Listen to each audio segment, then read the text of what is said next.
Hello and welcome to the stories of Northern life from the Sault Ste. Marie Museum.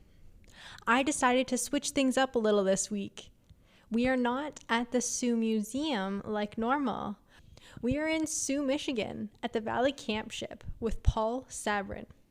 Paul is going to share with us the history of the ship Valley Camp as well as the Tower of History. But we'll split them up into 2 episodes, so now you know what's coming in a few weeks.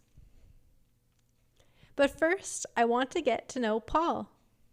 So hello and welcome, Paul Sabourin. Hey, good afternoon. Hello. Bonjour. Can I get you to introduce yourself? Yes, my name is Paul Sabourin, for those that do understand French and can pronounce it. I was born in Quebec, northern Quebec, and raised in northern Ontario, Sturgeon Falls to be exact. I did go to school in Sudbury, go to school in Ottawa, went to school in Guelph, and went to school in Scarborough. I pretty much majored, worked in recreation leadership, and as soon as I graduated, then went directly to Montreal. In 1968, I was working as an assistant recreation director on the island, Montreal, and this was in 68. Afterwards, then I was called to go to James Bay hydroelectric project and spent 3 years as a recreation director for the James Bay Energy Corporation, Hydro-Quebec. After that, then I decided to take a little trip down the Mississippi to the Gulf of Mexico. And during that particular tour, I met this young lady in Marquette, Michigan. We met, corresponded, and she joined me after my 4 months of touring down the Mississippi, down the Gulf of Mexico, and from there, we flew back together to Sault Ste. Marie, Michigan. That being said, then, I live in Sault Ste. Marie, Michigan, but then I was working across the river, if I would say, Sault Ste. Marie, Ontario, for the province of Ontario. Back in '77, it was a Ministry of Culture and Recreation, MCR. I did work for 30 years as a regional consultant with the ministry, province of Ontario, and covered areas of Algoma, from Blind River to White River to Hornpain, and also with a variation of ministries over the course of 30 years. I then covered locations such as northeastern Ontario, so Timmins, North Bay, Sudbury, and also covered Thunder Bay with LAFNO, the Association of Francophone of Northwestern Ontario. Cool. Well, after 30 years of enjoyment, working, and pretty much getting along with the people of Sault Ste. Marie, Ontario for a lot of the projects that are funded through the government, then retired after 30 years on a Friday, and then on a Monday, I then met with the executive director of the Valley Camp, which is the Soo Historic Sites, Richard Brawley, good friend, hockey buddy, and also classmate with my wife way back when. That being said, I am now working as a part-time curator and tour guide 3 days a week with my long weekends, and that as a curator in the museum ship Valley Camp and the Tower of History. That pretty much not concludes, but I would say I could go on and on. But Yeah. then let's talk about the Valley Camp and the Tower of History. Sounds good to me. So start us off. When was the ship built? For what purpose? And what did it carry? Well, this is a coal-carrying ship. She dates back from 1917. She was built and launched in Lorain, Ohio, 550 feet long, 55 feet wide, much, much smaller than the big 1,000-footers that you see going back and forth on the St. Mary's River. Yep. It was owned by the shippers' handlers, then transferred to Hanna, then Wilson in 1955. She was then purchased by Republic Steel, which at that point then carried a coal and also taconite. It is a coal-fired triple expansion steam engine, which we still have on board. And it's beautiful to see it is a mechanical genius of 1917. Yeah. It is coal-fired, there's a coal bunker, and it would then be able to say that it sailed for 49 years until 1966. Well, at that time in 1968, the city of Sault Ste. Marie, Michigan was celebrating its tricentennial, 300 years. It goes back to the time that Father Jacques Marquette arrived here in Sault Ste. Marie on a Anishinaabe Bawating and changed the name of Sault de Gaston to Sault Ste. Marie. And with that then established its first permanent Roman Catholic mission, thus establishing Sault Ste. Marie. It is then, at this point, on 1968, the Sault Historic Sites was created to organize and celebrate the tricentennial. Okay. One of their main projects was the purchase of an attraction on the waterfront, which came about with the freighter that was then decommissioned in '66 and purchased by the Sault Historic Site. They tugged it. On July the 4th, 1968, it arrived here in Sault Ste. Marie, and since then, it's been established as one of the largest and the biggest of the museums on the Great Lakes. Impressive. Many displays that are here, there'd be hundreds of displays that are in each of the ballast tank. There's 3 cargo holds, and also there's over 156 models of ships.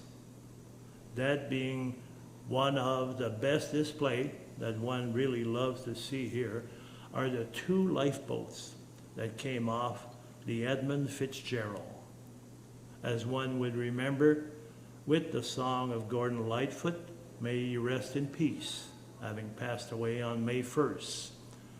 The legend lives on from the Chippewa on down on the big lake they call Kitchigumi.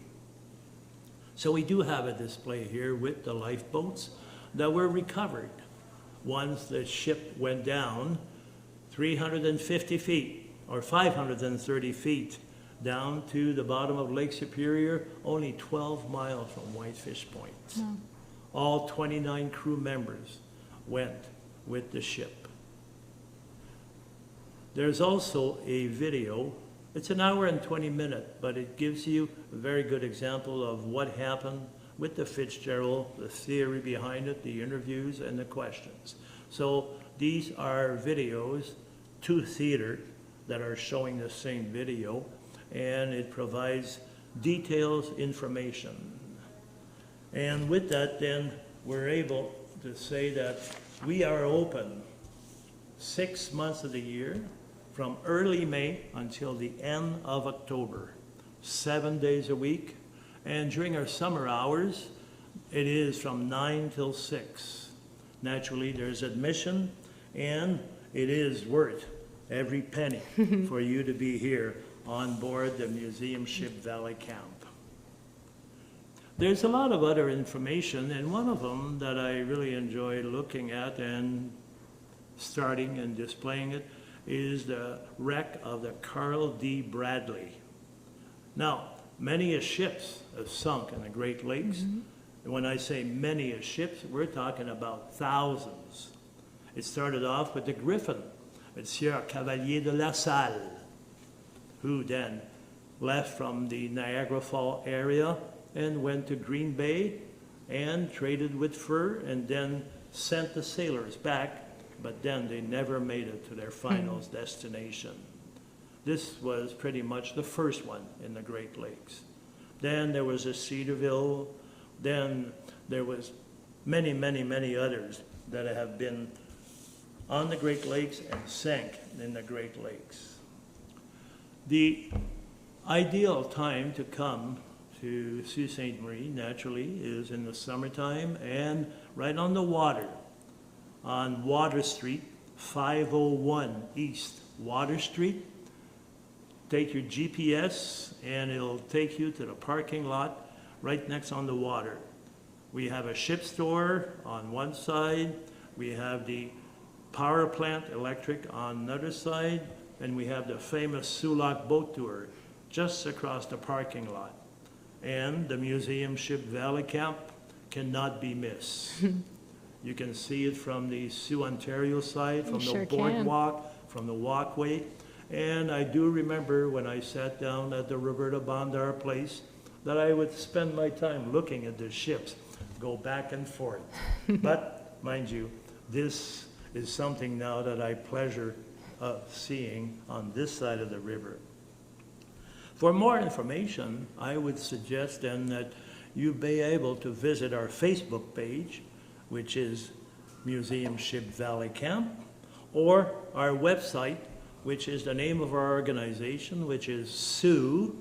In this case, it's not S-O-O, but it's S-A-U-L-T, Historic Sites, S-I-T-E-S, there's two of them, .com. And on that note, I would like to say the door's open and welcome aboard. Question for you. Are there any like new initiatives or projects or restorations happening to the Valley Camp in the works or in the future? Yeah, right now, in the works right now, there is, within cargo hold number 1, there is a display which will feature the wreck of the Carl D. Bradley. She was a ship that in '58 from Michigan limestone was on her last trip. And the company called and said, let's have another load of limestone. Well, the captain pulled away from where she was going to be on her winter berth and crossed Lake Michigan, and it was November, and the storm picked up, and she broke in half. When she broke in half, 4 of the sailors were on top deck. They were tossed overboard along with the life raft. It was 7:30 at night. The wind was picking up and the waves were terrific. They flipped over 4 times. Wow. 2 of them froze to death. 2 of them survived after 13 hours. Wow. And the Sundew, the U.S. Coast Guard boat, was able to find them the next morning at 7:30. Well, one of the pleasure that I had, I would say pleasure, the honor, was to meet the last of the surviving member, a gentleman by the name of Frank Mays. He was the one that was the last survivor of the Carl D. Bradley. When the Carl D. Bradley sank, there were over 52 children that were orphans because of the death of all of the sailors. So, there's a gentleman from St. Ignace, U.S. Coast Guard, and Andy Stemke-Tamlin. He then wrote a script and produced, directed, and recruited a cast of 36 people. And in December of 3 years ago, in 2020, we did a 3-day movie shot in December on top deck with the story of the Carl D. Bradley. This particular project has taken its 1 year to 2 year of preparation, and right now I'm putting the finishing touch on the screen being put up and the camera being ready, and there will be then a featured video documentary of 21 minutes in cargo hold number 1. That's awesome. So that people will learn about the Carl D. Bradley. Yep. That is definitely one that you can check on the trailers on Facebook and on YouTube, and it is The Man Long Forgotten. And the gentleman's name that survived and came here to Sault Ste. Marie on 5 years for book signing of If We Can Make It Until Daylight. His name is Frank Mays. Awesome. It is one of the display It's been 3 years in the works. Yeah. And I hope that at this point here, I'll be able to sit down and view it over and over and over again. What's your favorite thing to show off or tell people about Valley Camp? What's your favorite? The Edmund Fitzgerald. Yeah. Yes. As you probably know, the Edmund Fitzgerald is in Canadian waters. Mm-hmm. And with the Ministry of Culture, Archaeological branch, there was a request, and the Ontario Heritage Foundation even made a change to their particular law of declaring the site of the Edmund Fitzgerald at 500 meters in circumference as being out of bounds. So when I do talk to people about the Edmund Fitzgerald, and people ask me, what happened?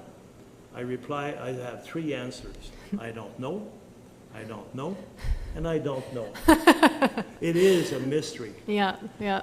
We don't know what No. happened. There's conclusions, there's investigation, there's nobody that was there that survived, even though there were people that were on the Arthur M. Anderson, which was behind Right. the Edmund Fitzgerald. But definitely there is documentation and the mystery, especially with the song by Gordon Lightfoot. And it is then always eerie Yeah. to be able to talk about this here. Yeah. A lot of time what happens in the display area when I'm walking around, I find memorabilia of stones, rocks, pieces of wood that have been laid in the lifeboats with the name of the sailors Wow. in memory of. So I keep those in the archives in memory so that it is preserved. That's beautiful. And the memory of all of the sailors. Yeah. I thought I read somewhere that you've met Gordon Lightfoot a couple of times. Is that true? Yeah, a few times. But I wouldn't say, I won't count it in one hand because it was about 3 times. Yeah. And some of the first time was when I was in Toronto during the mid-60s in the Yorkville area, and he was pretty much singing at that time. Then another time when I was in James Bay, it was an interesting scenario because I covered a 400 square mile area with the hydro project. And one day I was at one of the Camp Nemisco. And lo and behold, 2 canoes come up, and Gordon Lightfoot is one of them. People in Quebec did not know of Gordon Lightfoot, but then he spent 2 days at the camp, and he was able to do a personal camp performance. No way. In that case. The last time was right here in Sault Ste. Marie at the Kuwaitan Casino, where I was able to be sitting up front with another friend that's also involved with the Great Lakes Shipwreck Historical Society, and his wife and my wife, and we did go backstage and meet with Gordon Lightfoot. So there has been those particular 3 occasions that it was breathing the same air and being in the same place as a legend such as Gordon Lightfoot. Yes, that's pretty awesome. It is. And Aurelia, it is its hometown, as you probably all know, in Northern Ontario. And he goes on to live as a legend. Yes, definitely. Doesn't Paul have such a great energy? It was great talking to him. And he also pointed out another fun story that I thought I would share and maybe dive deeper on a later date. But there is an earlier SS Valley Camp on the Canadian side of the Great Lakes that served under that name from 1927 to 1965. So maybe I'll do another episode on the Canadian SS Valley Camp. If you're interested, let me know. And I'll talk to you again next week. And you'll get to hear Paul again, so stay tuned.